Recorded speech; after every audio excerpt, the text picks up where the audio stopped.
When working with knit fabric or stretchy fabrics, you need to have a stretch stitch, because if you sew with just a straight stitch and you pull, all those stitches pop and come apart.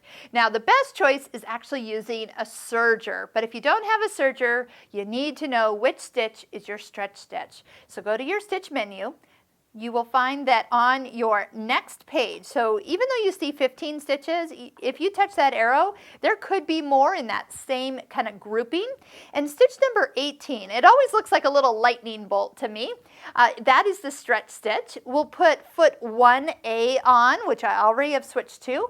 The dual feed is engaged, so make sure that that is pulled down into the back of the foot, and then just stitch. Everything else is really going to be taken care of. Now, if you have some fabric with some lycra in it and you're getting some skipped stitches, you will find that having a stretch needle will be ideal. And we'll link over right here. See that little eye popping up? That stretch needle video will help you understand why that needle is important and how to avoid getting stitches or breaking of thread. So if you ever break a thread, your machine does stop, which I do appreciate, and that's really good when we get over to the embroidery part of it. So I either need to clean the machine, change needles, which I bet that's what it was, is I really need to probably change the needle for this. I was just talking about it, right?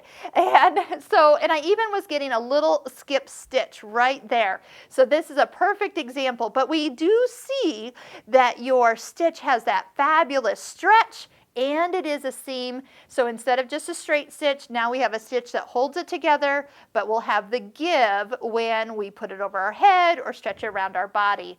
So yes, it is ideal that you have the right needle for your fabric, because not one needle can do everything. And there is proof right there.